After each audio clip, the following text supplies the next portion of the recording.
My precious one, I want to begin today by saying something that I need you to actually receive, not just hear, not just nod at and move past, but genuinely take into the deepest place inside you where truth either lands and changes something or bounces off and leaves you exactly where you were.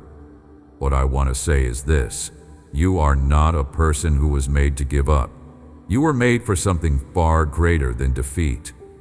You were designed with a capacity for endurance that goes beyond what any ordinary resource could sustain, and the reason you have been able to keep going through everything that has tried to stop you is not because you are exceptionally strong on your own.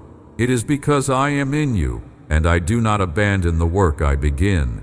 Hold on, not today, not when the journey has been this long, and the cost has already been this high, and the finish line is closer than your exhaustion is letting you believe. The enemy wants nothing more than for you to stop right here, right at the edge of the breakthrough you have been pressing toward, to put down what you have been carrying and walk away just before the harvest comes in. But I am standing in front of you today with a word that cuts through the fog of weariness and says clearly, keep going. Keep going, because the purpose I placed in you before you were born is still in you. Keep going, because the prayers you have prayed over the years have not been lost. Keep going, because the story I am writing through your life is not finished, and you cannot afford to lay down the pen. I chose you. Let me say that again with the full weight it deserves. I chose you. Not a version of you that is finished and polished and has all the answers. Not the you that will exist on the other side of every difficulty currently in front of you. I chose this version of you, the one who is carrying more than feels reasonable, the one who is tired in ways that sleep cannot fix, the one who is still asking questions that have not been answered yet, the one who is pressing forward because something deep inside refuses to completely accept defeat, even when everything on the surface suggests defeat is the only logical conclusion.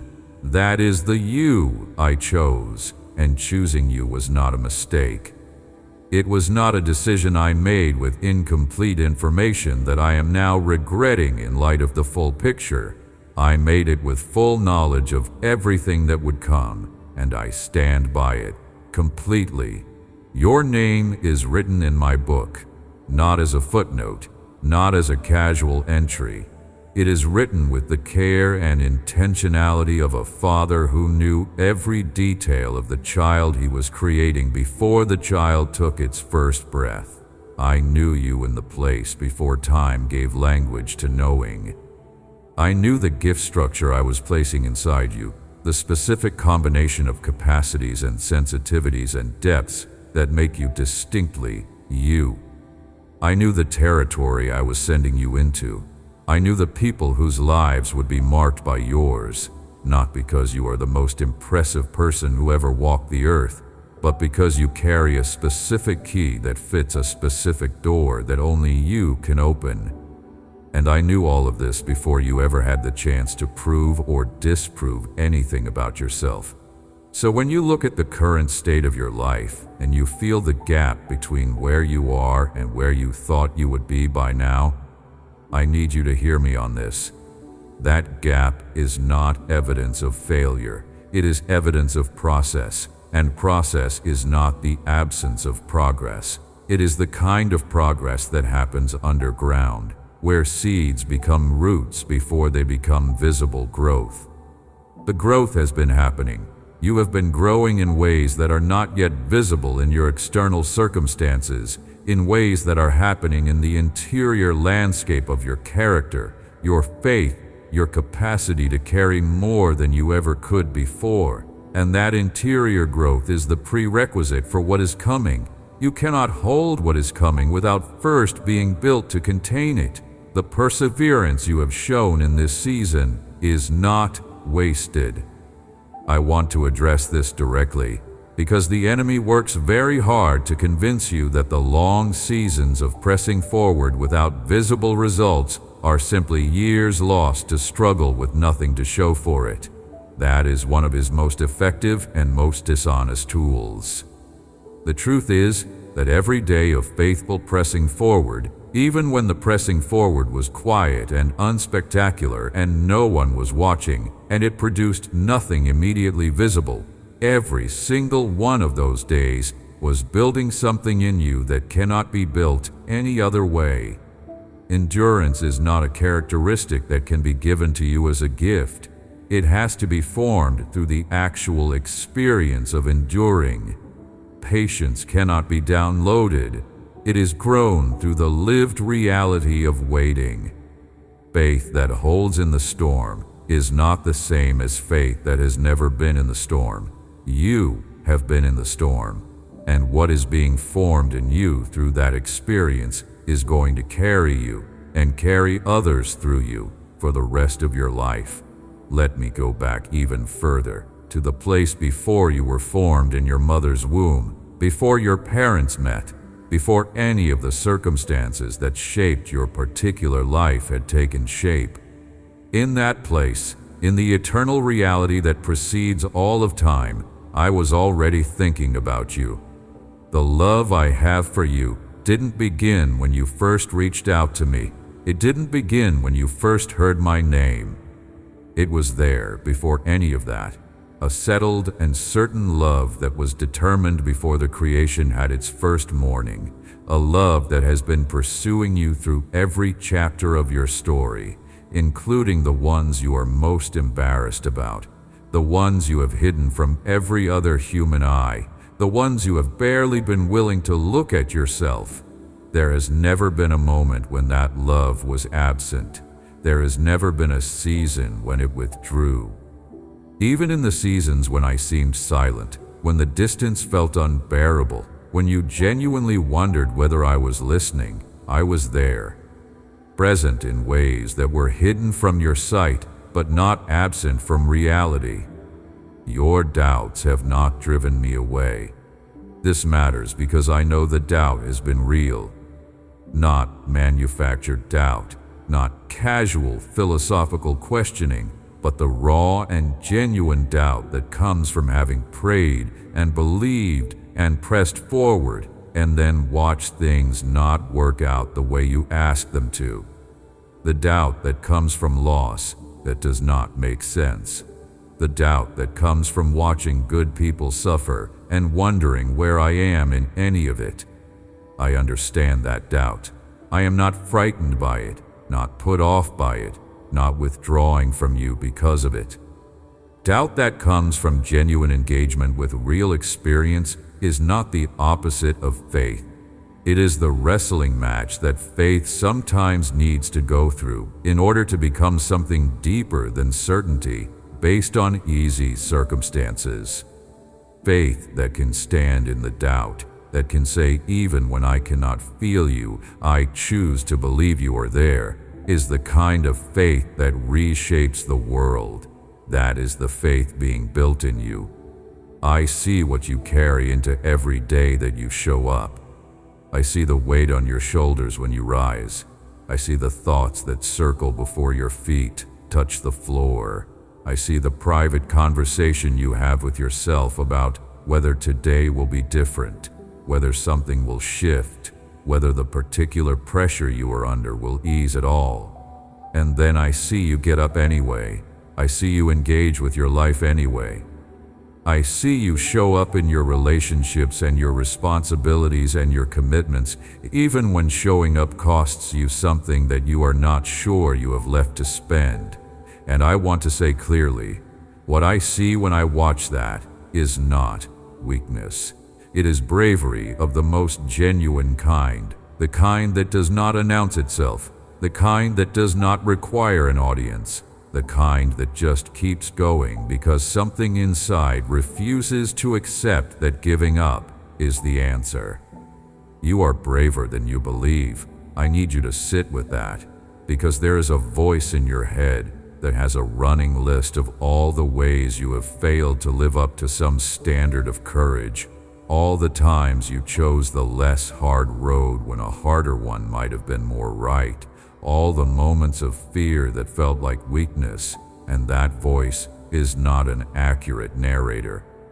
The real measure of courage is not the absence of fear. It is the choice to move forward in spite of the fear. And you have been making that choice over and over in ways that are not dramatic and visible, but that are genuinely costly and genuinely real. Now I want to talk to you about the wounds, not to open them, but to reframe what they mean, because the way you carry them is shaping everything, including how you move forward and how fully you receive what I am trying to give you. The wounds are real.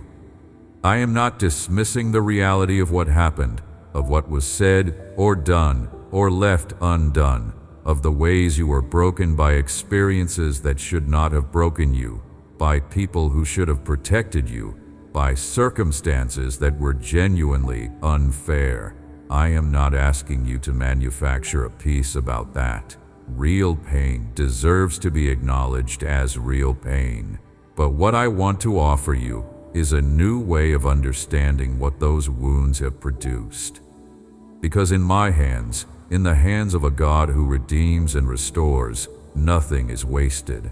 Not one tear, not one night of confusion, not one moment of genuine agony. Every single hard thing that has entered your life has passed through my hands before it reached you.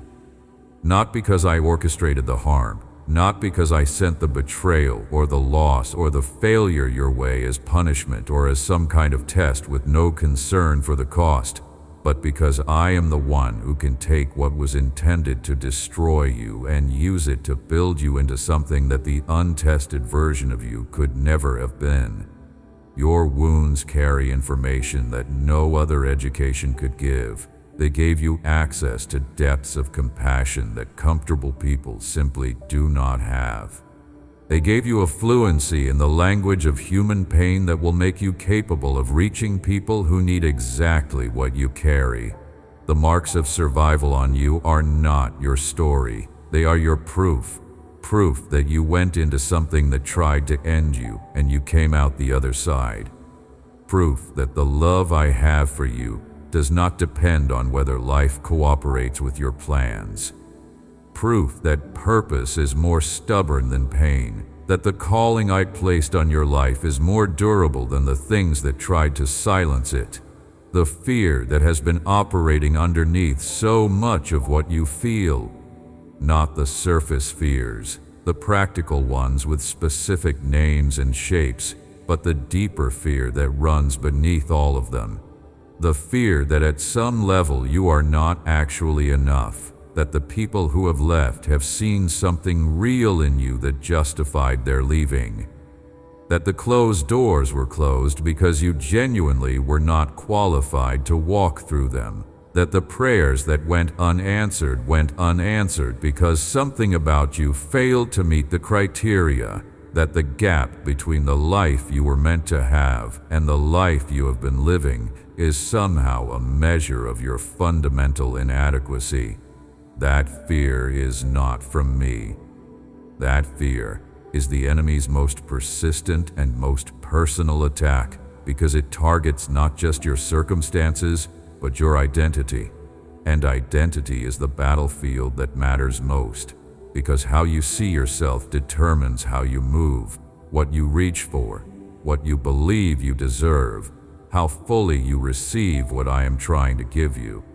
So let me speak into that fear right now with the truth of what I know about you. You are not inadequate. You are not disqualified. You are not somehow less than what is needed for the life I planned for you before you were born. The version of you that I see, the whole and complete picture that I hold, is not diminished by the parts that are still in process, not lesser because of the chapters that have been hard, not undermined by the questions that remain unanswered. You are exactly the person I chose for the purpose I have for you, and my choosing was not naive. It was not based on incomplete information. It was rooted in a knowledge of you that is more complete than your knowledge of yourself, and it stands. There is so much ahead of you. I want you to hear this and let it actually reach past the weariness and the protective numbness that long difficulty sometimes produces. The chapters ahead of you are not written yet. The harvest that belongs to the seeds you have been planting in tears and prayers and faithful forward movement is not yet visible in your life, but it is coming. The doors that are relevant to your purpose and your provision have not all been opened yet. The relationships that are assigned to your next season have not all arrived yet. The clarity about direction and calling and next steps that you have been asking me for is being prepared and will become visible as you need it. The life that is ahead of you is not a diminished version of the life you hoped for. It is, in some ways that are not yet visible, better than what you currently have the imagination to hope for.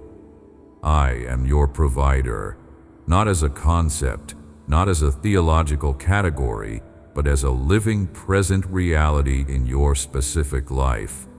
I know what is running low. I know what has been stretched thin. I know the places where the numbers do not add up, and the practical concerns are real, and the wondering about what comes next has been keeping you awake. And I am not viewing that situation with the detached distance of someone who has plenty and is watching you struggle from a position of abundance that is none of your concern. I am present in it with you, and I am moving in the invisible dimensions of your situation, arranging things that will become visible as provision, as opened doors, as unexpected solutions that carry the unmistakable mark of my involvement. I am restoring your family. I want to speak to what you carry about the people you love, the relationships that have been broken or bent or complicated, the ones you pray for in the quiet spaces when no one else is listening. I have not forgotten your family. I am not indifferent to their situations. I am at work in every life that is connected to yours in ways that are more complex and more careful than any single answer to a single prayer could capture. The person you have been praying for, who seems far from any breakthrough, who seems to be going in the wrong direction, who has made choices that have broken something in your heart, I see them too.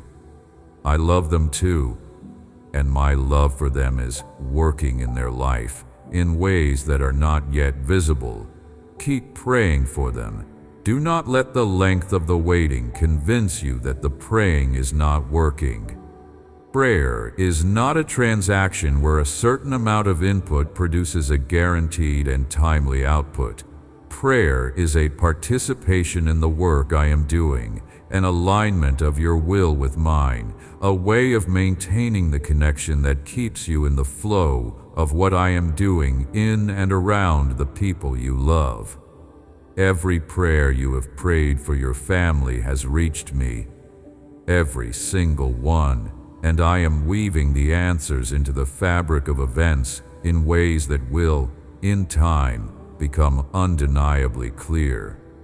Now, let me speak about the moment you almost gave up, the specific moment, not the dozens of smaller moments of discouragement that you have moved through, but the one that was the most serious, the one where the calculation genuinely came close to tipping towards stopping entirely. You know which moment I mean. You were there, and I was there too. What you may not have been able to see from inside that moment was what I was doing in it. I was doing something that I could only do in exactly that kind of moment. I was building the foundation of a faith that does not depend on favorable circumstances. I was creating in you a kind of trust that cannot be manufactured by any other means. The faith that says even here, even now, even in this, you are still God and you are still good, is the most powerful kind of faith there is, and it could only be born in the exact kind of moment you were in. You did not give up in that moment. That was not small. That was a choice that echoed through dimensions you cannot yet see, that shifted things in the invisible realm, that demonstrated something about who you are and about the grace that is working in you that the enemy had not anticipated. He thought that was the moment.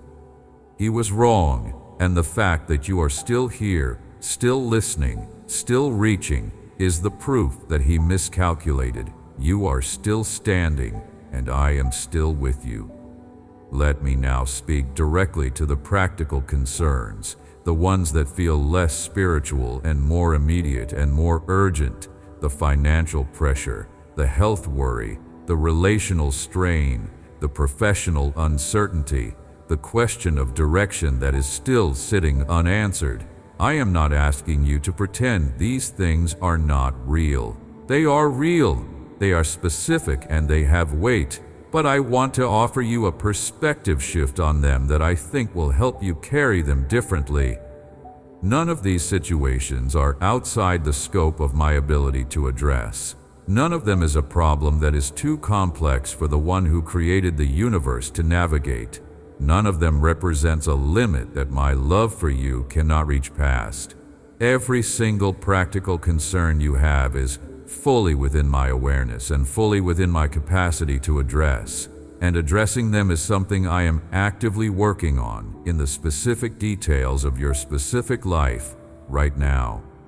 What I'm asking you to do is not to pretend the concerns do not exist. It is to bring them to me, deliberately and specifically and regularly, and then to release them into my hands rather than picking them back up and carrying them yourself. There is an art to this that takes practice.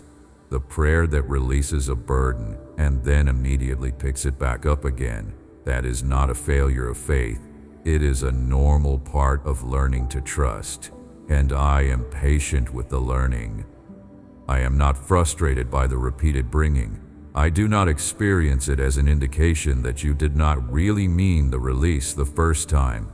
I understand that the weight of genuine concerns reasserts itself in human consciousness, and that the practice of trust is the ongoing practice of bringing and releasing until the trust becomes more integrated into your foundation. I am patient with all of it. Bring it to me, again, as many times as it takes. Community plays a vital role in what is ahead, because part of what will sustain you through the journey ahead is not just your relationship with me, but the relationships I am building for you with other people who are designed to walk alongside you. You were not built for isolation. The strength you show in facing difficulty alone is genuine, but it was never my design for you to face everything by yourself. I am bringing people into your life who are specifically assigned to your story. Not generic encouragers who speak in platitudes, people who have access to something real that you need, people whose presence will do something specific in your world. Some of them are already in your life and the relationship is about to go deeper. Some of them are coming. Watch for them. Be open. The tendency to protect yourself by keeping people at a distance is understandable given what you have been through, but it will cost you things you cannot afford to miss. The people you are meant to reach are waiting for what is in you, and this is perhaps the most important reason not to give up. It is not just about you. The purpose your life carries is not primarily about your own fulfillment. Though fulfillment is genuinely part of it, it is about the people who need what you specifically carry. The person who will avoid a mistake you made because you shared your story honestly. The person who will find their way back to me because you were present and genuine in a moment when they needed someone to be. The person who will take the risk of believing again because they watched you believe and keep going and not give up even when giving up looked reasonable. Those people are real. They are coming. Some of them are already in your life. And the version of you that pressed through, that did not give up, that kept going even in the hard seasons, is the version of you that has access to what they need. you have more impact than you know. The ripple effects of your faithfulness extend far beyond what you can see from where you are standing. The choice you made yesterday to press forward rather than quit sent a wave through a relational network that you may never fully trace. The prayer you prayed last week for someone else, in a moment when your own situation was not comfortable, released something in the invisible realm that is still moving. The courage you showed in a conversation that was difficult gave someone watching you permission to be brave in their own situation. You are not living in isolation from the people around you. You are part of an interconnected story, and the way you live your part is shaping things you cannot currently see. Stay the course, because you are closer than you think to the place where the shift happens, where the seeds break through the surface, where the things I have been working on in the hidden places become visible in your life and in the lives of the people around you. The farmer who quits plowing 3 days before the harvest arrives loses the harvest. Do not be that farmer. Keep going. One more day, one more prayer, one more act of faithfulness. One more choice to believe even when the evidence for believing is not the kind your eyes can verify. Your scars are not your story. They are your proof. Proof that the fire came and you are still here. Proof that the love that holds you is stronger than anything that has tried to undo you. Proof that purpose is more durable than pain. And in the days that are coming, those scars will carry a testimony that no words alone could carry, a visible record of the faithfulness of the God who does not abandon his children in their hardest moments. I am proud of you. Not in the way that approval-based pride works, not pride that is contingent on your performance or your outcomes or your consistency, but the deep and settled pride of a father who watches his child press through impossible things and sees who they are becoming in the pressing. I am proud of the faithfulness. I am proud of the getting up. I am proud of the choosing to believe even when believing is hard. I am proud of the love you continue to give even when you are running low. I see all of it, and I am moved by it, and I am with you in it. The victory is already yours. This is not a promise for the distant future. It is a present reality that has not yet become fully visible in your life. I have already won the battle. What you are walking through is not the final word. It is the middle of a story whose ending I have already secured. The enemy's attacks are real, but they are not final. The difficulty is real, but it is not permanent. The questions are real, but they will not remain unanswered forever. I have gone before you into every situation you will face, and I have made a way through it.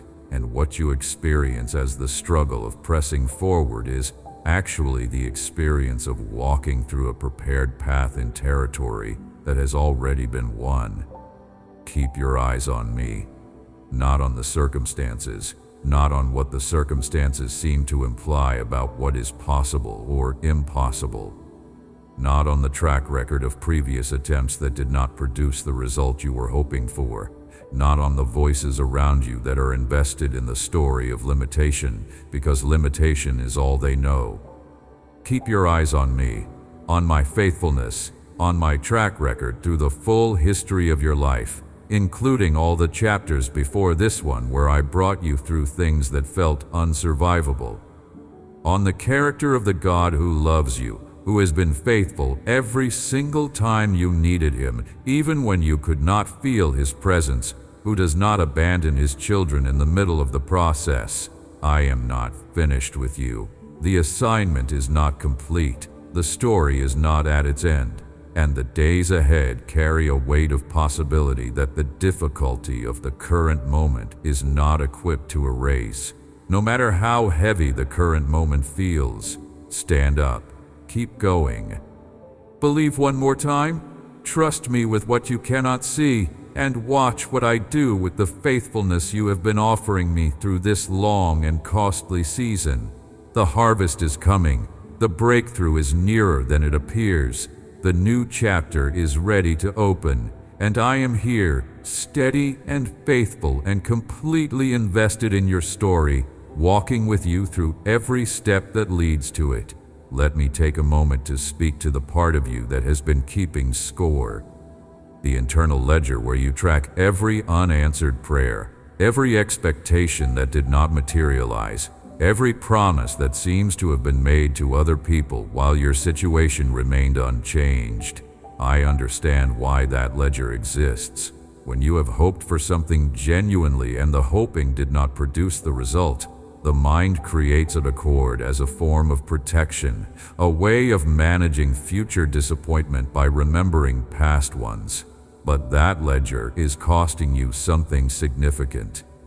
It is costing you the capacity to receive what I am doing right now in your life, because the ledger creates a filter that only allows through things that match its categories. And what I am doing often arrives in forms that do not match what you were expecting.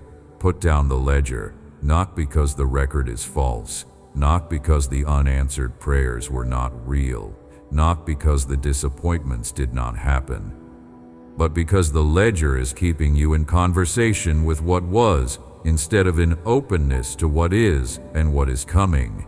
The grief over what did not happen the way you hoped is legitimate, and I honor it, but grief that has been fully processed releases its grip and becomes memory rather than governor. What I am asking for is not the pretending away of real losses. It is the willingness to stop letting those losses define the limits of what is possible going forward. There are things I am doing in your life right now that the ledger cannot see.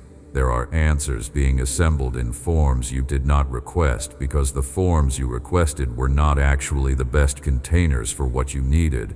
There are doors being opened in directions your attention has not yet turned because you have been focused on the doors that stayed closed.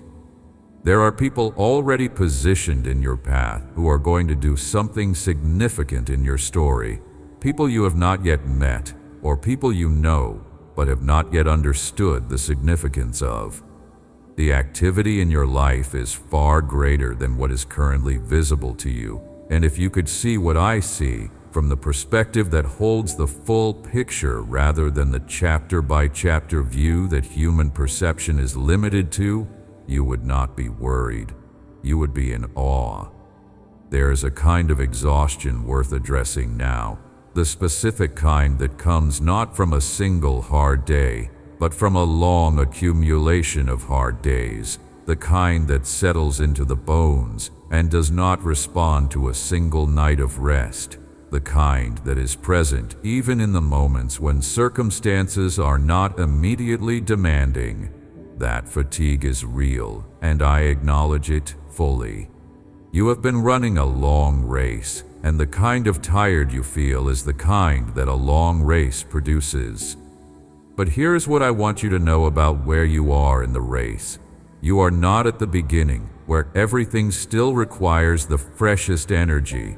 You are not even in the middle, where the demands are still high and the finish line is still far away.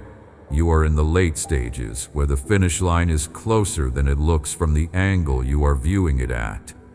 And what I know about late-stage runners, people who have pressed through the long middle and are nearing the end without fully knowing it, is that they often feel the worst just before the breakthrough. The exhaustion peaks right before the finish line comes into view. Do not let the peak exhaustion convince you to stop. You are further along than you feel. Let me speak to the relationships that have broken in this season, because the interpersonal losses have been some of the heaviest things you have carried. The people who were supposed to be there and were not. The ones who said they would stay and then left. The ones whose leaving felt like a verdict about your worth rather than simply a movement in their own journey. Those losses were real. The grief about them is appropriate. And I am not asking you to minimize what it cost you when those connections did not hold, but I want to offer you a reframe that I think is true and that I think will help. Not every person who was in your story was assigned to every chapter of your story. Some people are assigned to one chapter. They play their role in that chapter, and then the story moves to the next chapter, and the assignment ends and they move with it, not because they failed, and not because you failed, but because their assignment was complete. The departure of those people was not necessarily a failure of the relationship. It may have been the completion of something that was always designed to be temporary. And the space they're leaving created, while it is real and it hurts and it takes time to adjust to, is space that I am filling or preparing to fill with what the next chapter requires. I do not leave you relationally empty. That is not the design. The isolation you have sometimes felt has not been the permanent state I intend for you. It has been a passage, a transitional space between one relational season and the next.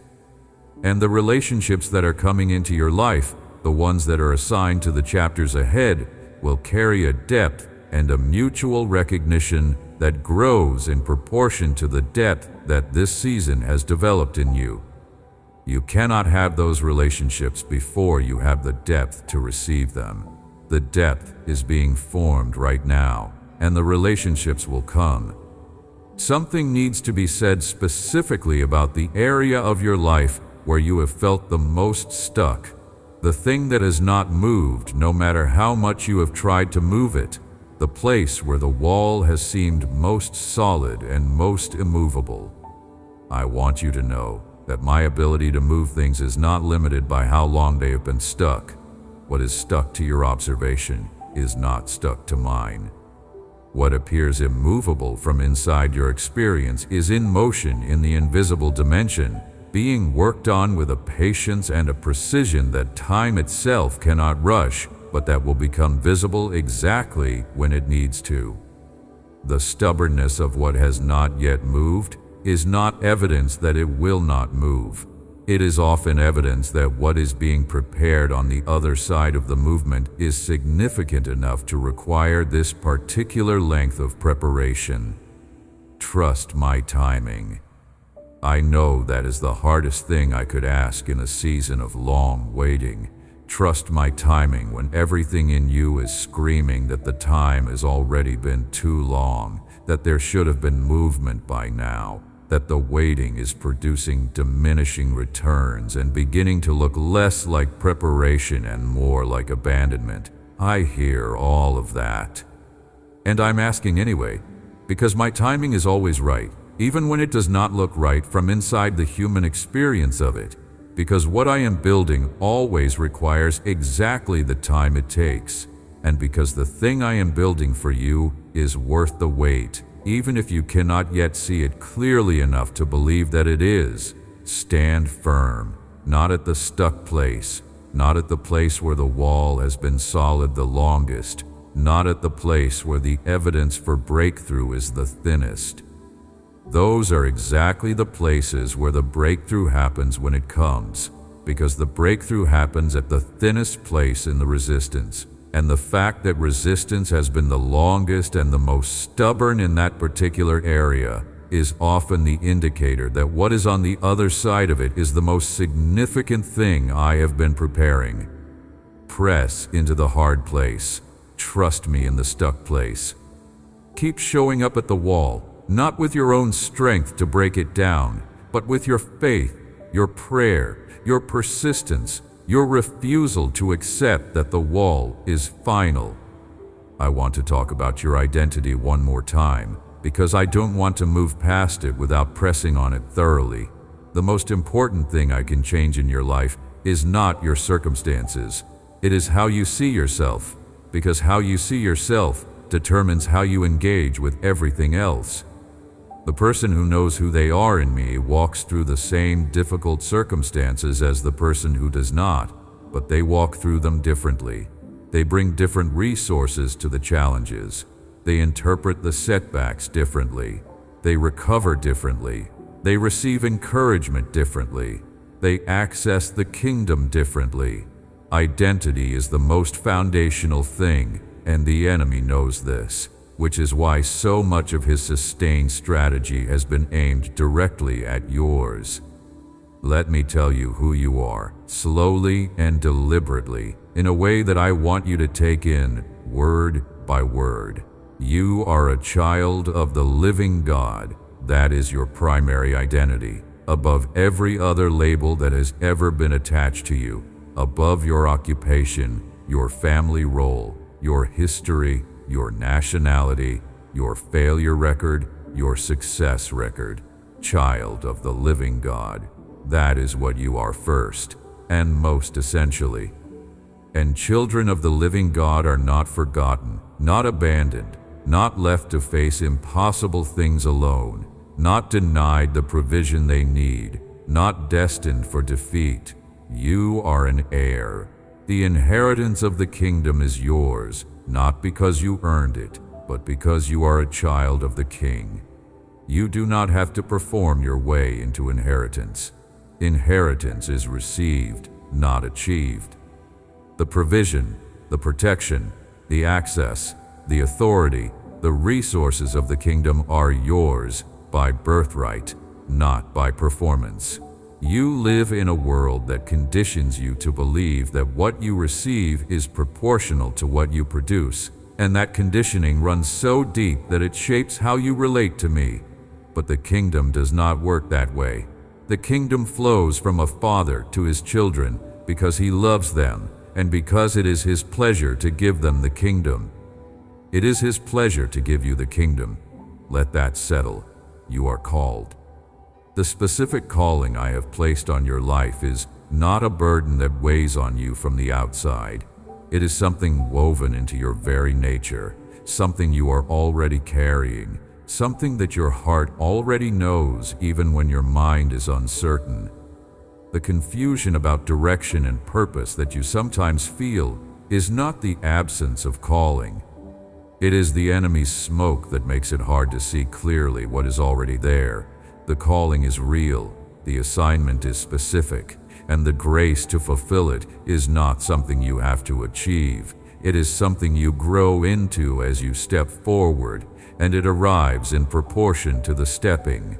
You are more than sufficient for what is ahead.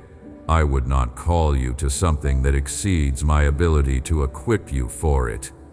The gap between who you currently are and who the assignment requires you to be is not a gap you are responsible for closing on your own. It is a gap I close through the process, through the very things you are walking through right now. The development is happening. The equipping is ongoing. And when the moment comes that requires the fullness of what has been built in you, you will find that it is there, that I have been faithful to complete the work I began, that you are indeed sufficient not in your own resources, but in mine. You are not alone. I want this to land in the deepest place, because the feeling of aloneness has been one of the most persistent companions in this difficult season, and the feeling is real even when the reality is different. The feeling says that no one truly understands.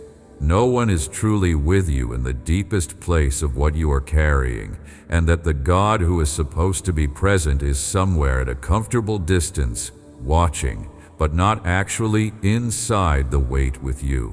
The feeling is wrong. I am not at a comfortable distance. I am not watching from outside. I am inside every single moment of what you are carrying, present in the weight of it, present in the confusion of it, present in the exhaustion of it, present in the doubt of it, as close as your own breathing, as near as your own heartbeat. The loneliness does not have to be your permanent address. It is a season, and like all seasons, it will shift. And in the shifting, what replaces the loneliness will be more genuine and more deeply satisfying than what was there before, because the depth that the loneliness developed in you creates a capacity for connection that more comfortable people simply do not have access to. One more thing before I close. I want to speak about the future. not in vague and generic terms, but in the specific territory of hope that I want to reestablish in your heart, because hope is not wishful thinking. Hope is the confidence in things that are not yet visible, rooted in the character of the God who has never once failed to be faithful. And the future I am preparing for you deserves to be hoped for with that kind of confidence. The season of breakthrough is coming, not as a distant possibility, but as an approaching reality. The walls that have been solid are going to give way. The doors that have been shut are going to open. The provision that has been strained is going to shift into sufficiency and then into abundance. The relationships that have been strained or broken or absent are going to be restored or replaced with something genuinely better. The clarity about direction that has felt elusive is going to become available. The strength that has felt depleted is going to be replenished. The joy that has felt distant is going to return, not as a manufactured emotion, but as a deep settledness that comes from knowing you are held and loved and not forgotten. This is what is ahead, not because everything is going to be perfect or easy or free from the normal challenges of human life, but because you are in the hands of a God who is good, who does not fail, who does not abandon, who keeps his promises, and whose love for you is too committed and too specific to leave you in the middle of the hard without bringing you through to the other side. Keep going, keep believing, keep showing up, and trust me with what you cannot yet see. I want to go even deeper now into what I know about what you have been through in this season, because there is something important I need to say about the way hardship works in the economy of the kingdom, something that I think will reframe the entire experience for you and give you new eyes to look at everything that has felt like loss. When something is taken from you, when something breaks, when something ends that you did not want to end, the immediate experience is one of subtraction. The ledger shows a loss. Something that was present is now absent. Something that was working is now broken. Something that was secure is now uncertain. And the natural human response to subtraction is grief, and then the fear that the subtraction is permanent, and then the harder fear that the subtraction means something negative about you, that you deserve to lose it, that you are not enough to keep it, that the universe or God or the fates have rendered a judgment about your worth in the form of the thing that was taken. But in the economy of the kingdom, subtraction is not always subtraction. Sometimes what looks like loss is actually clearing. Sometimes what is removed not as punishment but as preparation.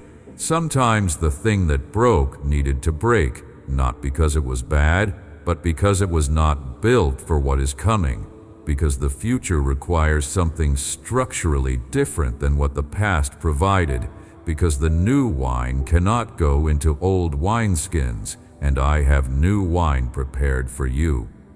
What was taken was not the final thing. The clearing is not the destination. The clearing is the preparation for what is being built in its place. I want you to think about the things you have lost in this season and ask yourself honestly and gently whether the things that were there were actually everything you needed them to be. Not because everything that was lost deserved to be lost, but because sometimes the thing we grieve most was already limited, already constraining, already holding us in a space that was smaller than the space we were designed to inhabit. And the grief is real, absolutely real, but underneath the grief is sometimes a quiet recognition that what is possible now that the limitation is gone is larger than what was possible with the limitation in place. I am not asking you to be grateful for pain. I am asking you to be curious about what the clearing is making room for, to look past the grief at the space the grief has revealed, to be willing to ask me what I am building in the place where something was removed, because I am building something there, always.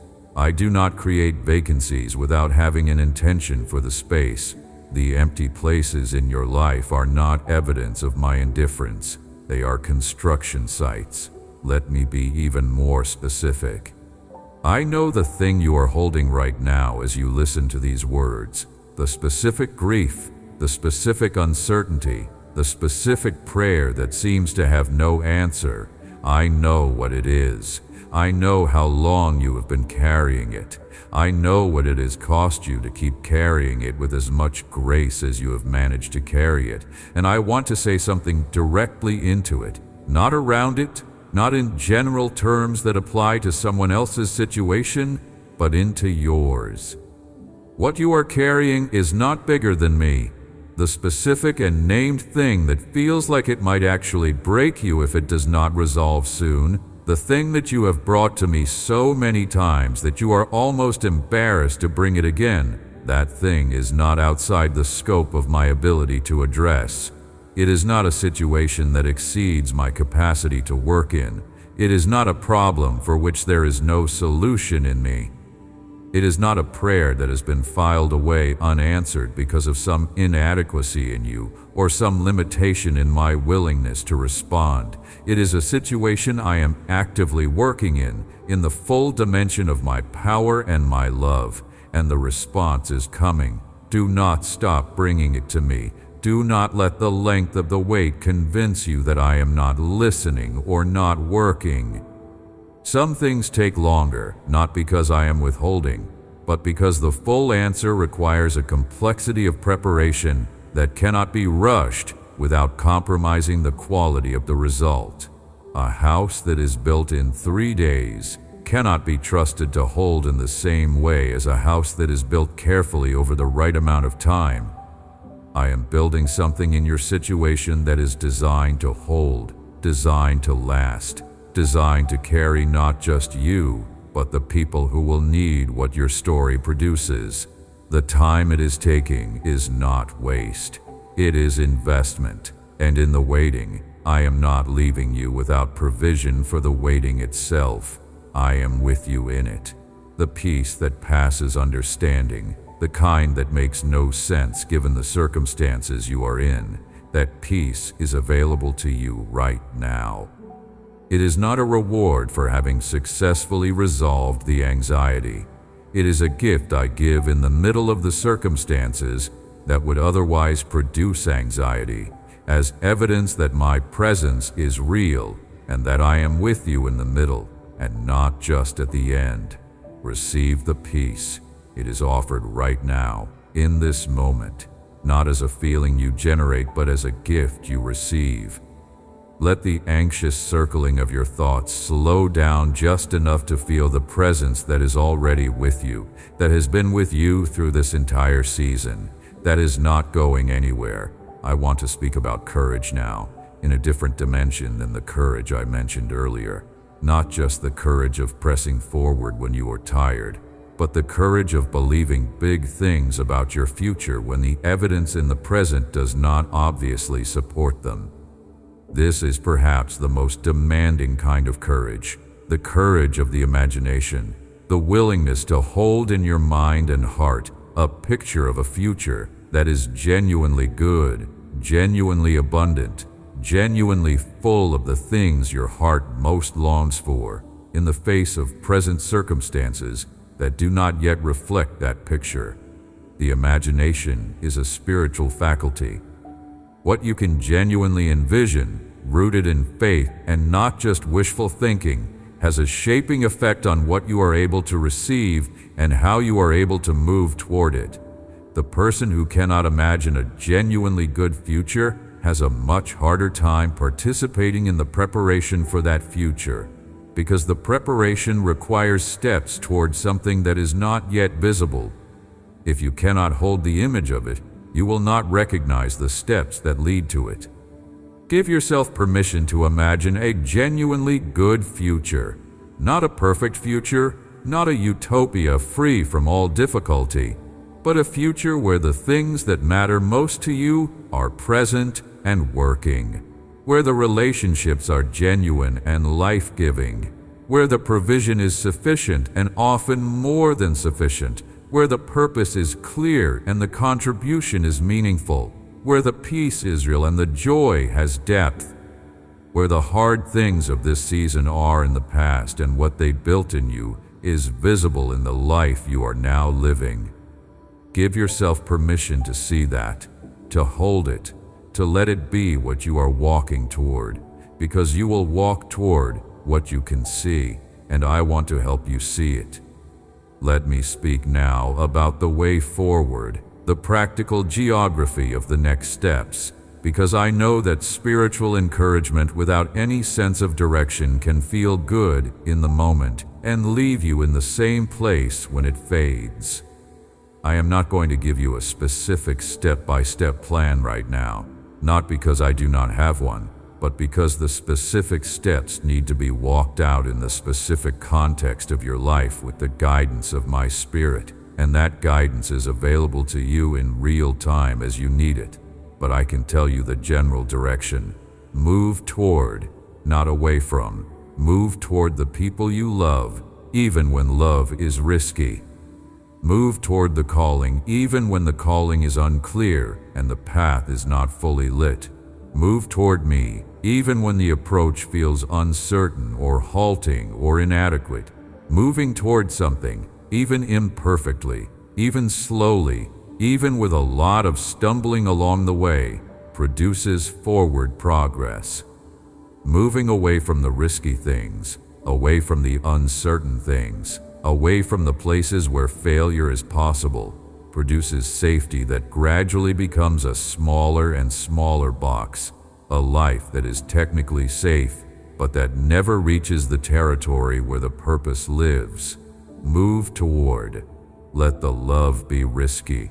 Let the reaching for the calling be imperfect. Let the approach to me be halting and doubt-filled if it must be, as long as it is still an approach. I am not grading the quality of the movement. I am measuring the direction of the heart, and the heart that keeps orienting toward me, even with all its questions and its inconsistencies and its cycles of faith and doubt. That heart is going in the right direction. Keep your heart oriented toward me and let me take care of the rest. Let me speak to the internal critic that you carry, the voice that runs commentary on everything you do, that notes every mistake, that compares your performance to some impossible standard, that is rarely satisfied and never quiet. I know that voice. It has been loud in this season, and I want to speak directly about where it gets its material. The internal critic gets its material from the lie that your value is a function of your performance, from the belief that you are acceptable when you perform well and unacceptable when you do not.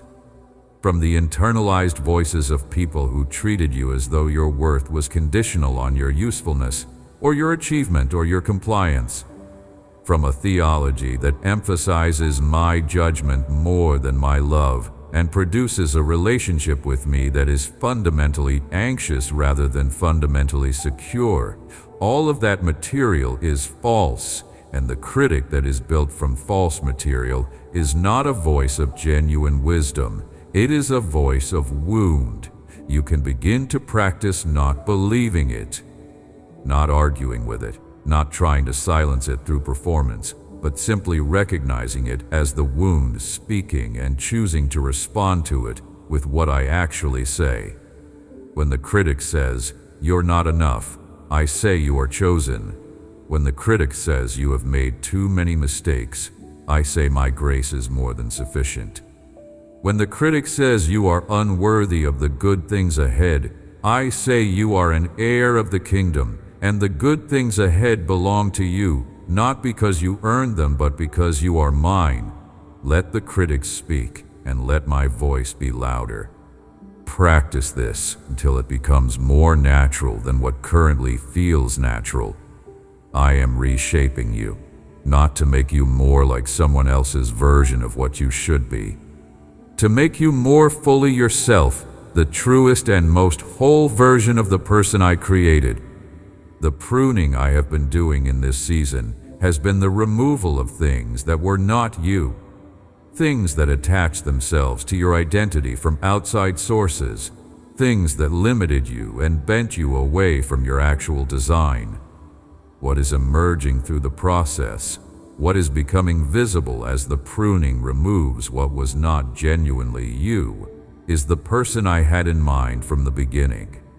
And that person is extraordinary, not in the eyes of the world necessarily, not in the way that generates external validation or fame or the recognition of crowds, extraordinary in the way that actually matters, in depth, in genuineness, in the specific and unrepeatable contribution that only you can make. You are not made to be like anyone else. You are made to be the fullest and most complete version of yourself. And what I am doing in you right now is the work of that becoming, the careful and often painful work of removing what is not you, so that what is you can breathe and grow and fully inhabit the space I designed for it. Trust the process even when it hurts. The pruning is not punishment. It is the care of a gardener who wants the fullest and most fruitful expression of what was planted. Your scars are not your story. They are your proof. Proof that you went through something that tried to end you, and you came out the other side still standing, still reaching, still choosing to believe. Proof that purpose is more stubborn than pain. Proof that the love I have for you does not depend on whether life cooperates with your expectations, or whether you perform well enough, or whether the circumstances around you are favorable. The love is constant. The purpose is secure. The future is full. And you are the exact person I chose for every bit of it. Press through, not today, not this close to the breakthrough, not when the harvest that belongs to your persistence and your faithfulness is closer than it has ever been before. Keep going. One more day, one more prayer, one more act of trust, one more step forward into what you cannot yet see but that I have already prepared. I am with you. I have always been with you. I will always be with you. And everything I am, which is more than enough for everything you face, is at work right now on your behalf. Keep going. I love you. I love you. Without condition, without limit, without reservation, without end. You are mine. You are chosen. You are held. And you are going to make it through this. There is something that often gets avoided in conversations about faith and courage because it feels too vulnerable. The grief of the long wait, because you have been waiting. Not for a short season with a visible end. You have been in a waiting that has gone on longer than you prepared for, longer than you prayed it would, longer than the faith language around you seemed to suggest was normal or appropriate. And the waiting itself has been a kind of suffering that does not always get named as suffering because it is not as dramatic as acute crisis. It is quieter than that. It is the daily resumption of hope and the daily encounter with not yet. It is the waking up and remembering where things still stand and the choosing to continue anyway. That is a real kind of hard. And I see it. I want to say something about the waiting that I think will reframe it in a way that helps. The waiting is not emptiness. I know it feels that way sometimes. It feels like the active life of blessing is happening on the other side of a glass partition that you can see through, but cannot pass through yet. It feels like the movement is happening everywhere else but in the specific territory that matters most to you. But the waiting is not emptiness. The waiting is the season in which I do some of my most essential work. Not all growth happens in the spring when the fruit is visible. Some of the most critical growth happens in winter, underground in the root system, where no one can see it and nothing appears to be happening. What I am doing in you during this season of waiting is not nothing. It is foundation work. It is the kind of work that will be completely invisible until the day it becomes the thing that holds everything else up. the character being forged in the waiting, the deepened trust, the refined sense of what is truly essential, the capacity for genuine compassion that only comes from having genuinely needed compassion yourself, the stripped away dependencies on things that felt essential but were not. All of this is real and valuable and irreplaceable. None of it could have been produced by a faster season. All of it is being produced by this one. I want to speak about the prayers that seemed unanswered, because I know they are there. The ones you prayed with genuine faith and genuine expectation and genuine willingness to receive the answer, and then the answer did not come in the form or the timing you were hoping for. The illness that did not heal the way you asked. The relationship that did not restore when you believed it would. The provision that did not arrive when the need was most acute. The door that did not open when you stood in front of it with everything ready. Those are real. The pain of those unanswered prayers is real, and I am not going to offer you a simple explanation that erases the pain. What I will offer you is this: no prayer is truly unanswered. Every prayer reaches me. Every prayer enters into the realm of my response. But my responses are not always immediate and not always in the specific form requested, because I see things you cannot see from where you are standing.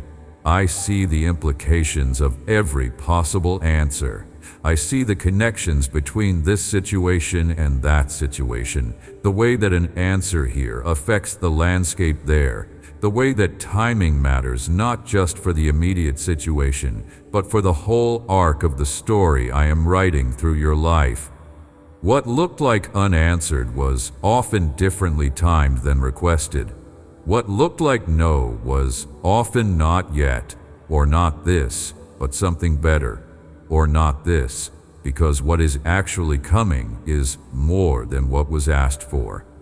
I am asking you to trust me with the unanswered ones, to leave them in my hands, to believe that they are being held and attended to even when the answer is not visible. This is not passive resignation. This is the active faith of believing in my character when the circumstances do not provide the obvious evidence. This is the trust that says, I know who you are and I trust what you do even when I do not understand it. That kind of trust is the highest form of faith, and it is the kind I am developing in you through exactly this kind of season. There is strength available to you that you have not fully accessed. There are resources in the spiritual realm for what you are going through that you have not fully tapped. I am not talking about some secret formula or some higher level of spiritual achievement. I am talking about the straightforward reality that there is strength available to you beyond your own natural resources, and the way to access it is simpler than you might think. When you are exhausted and the strength is genuinely low, do not try to manufacture what is not there. Come to me instead. Come with the exact measure of what you have, which might be very little, and let me be what makes up the difference.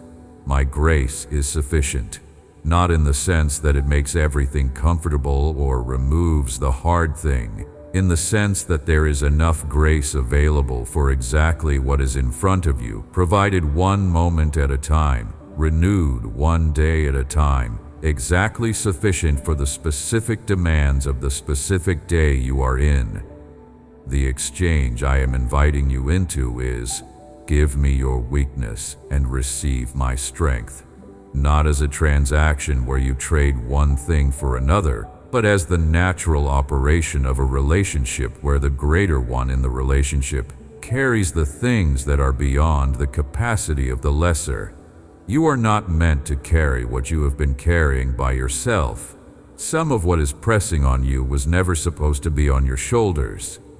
Some of what you have been holding was meant to be in my hands.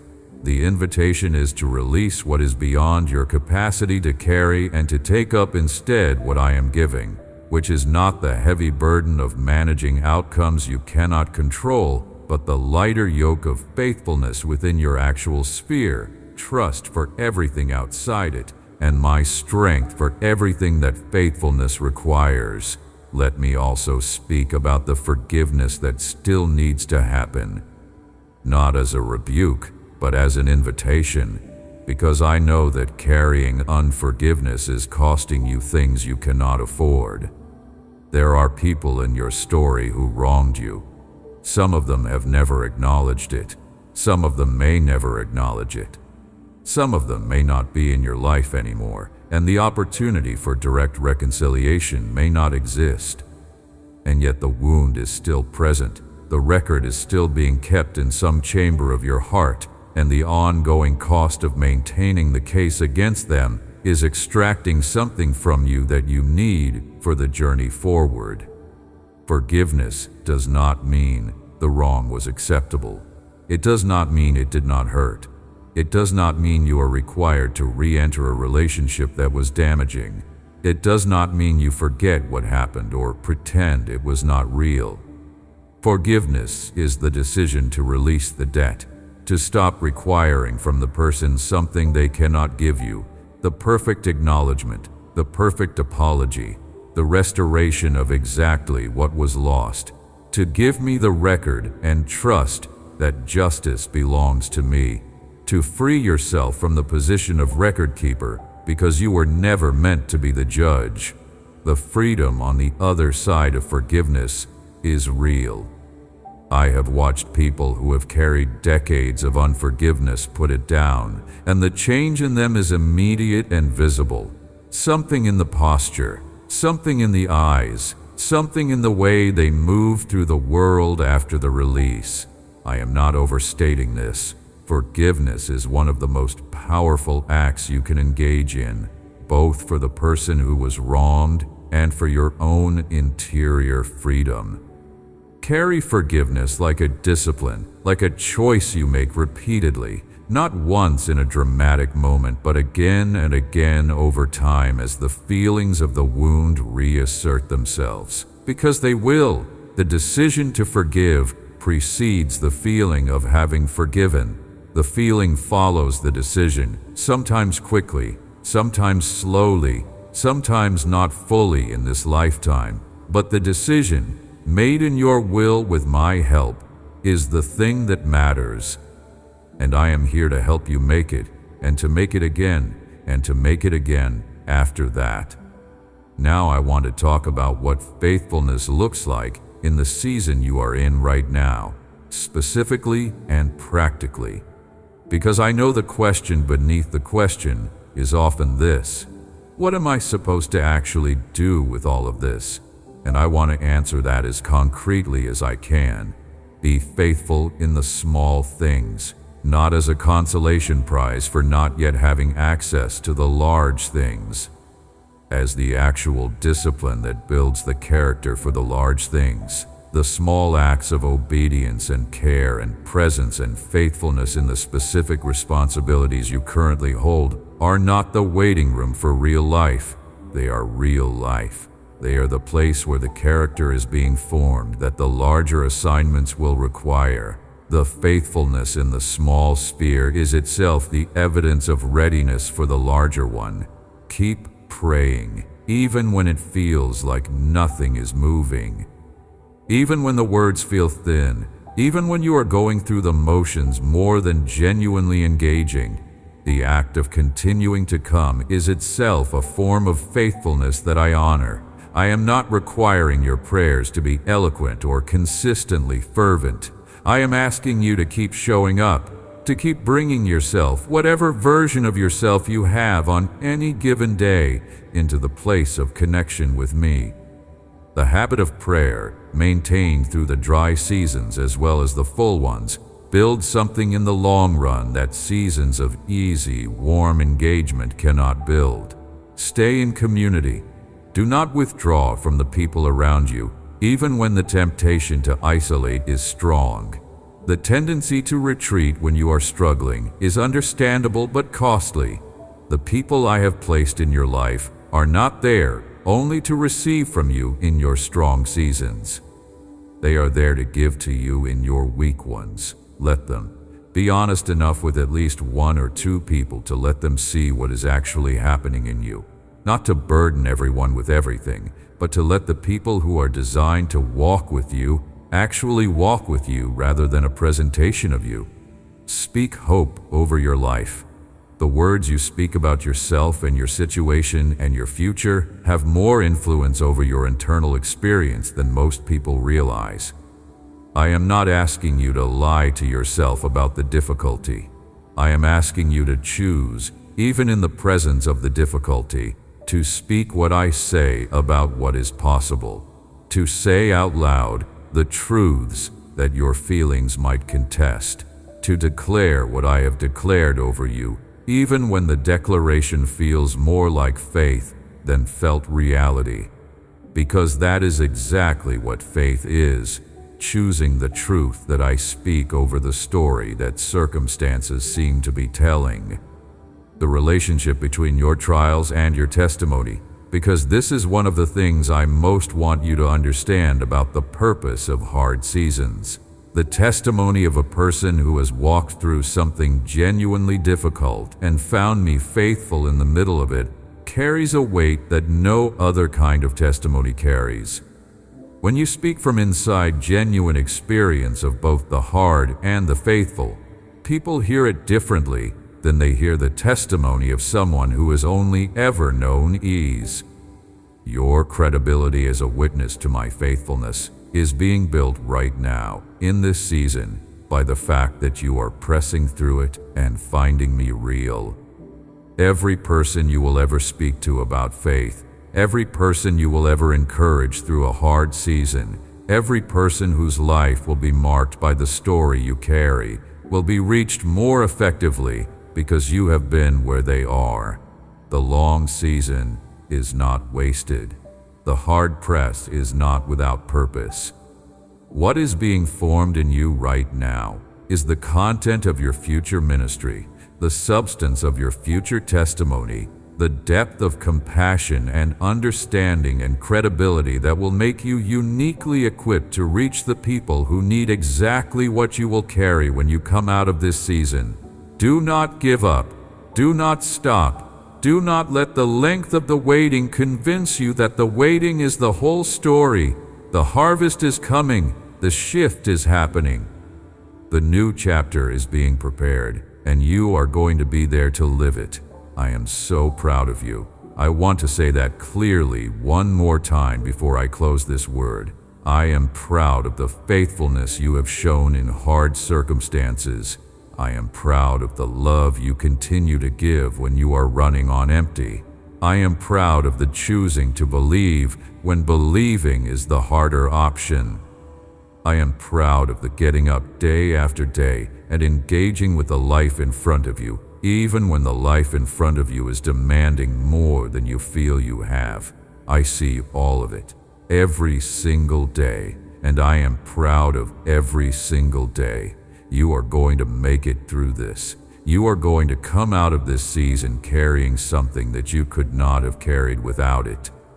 And the version of you that emerges is going to be the version of you that was always possible, but that required this exact kind of formation to bring it into being. The best is ahead. Keep going. Amen. If this message touched your heart and spoke into the place where you needed to hear from God, I want to ask you to do one thing. Share it with someone today. There is a person in your life who is fighting a battle that is wearing them down, someone who needs to hear that their story is not finished and that God has not forgotten them. Send them this. Be the voice that speaks courage into their day. And if this channel has been a source of genuine strength for you, subscribe and turn on the notifications so every word we release reaches you. We are here every day with a message meant for someone who is exactly where you are. We are glad you are here. We will see you in the next one.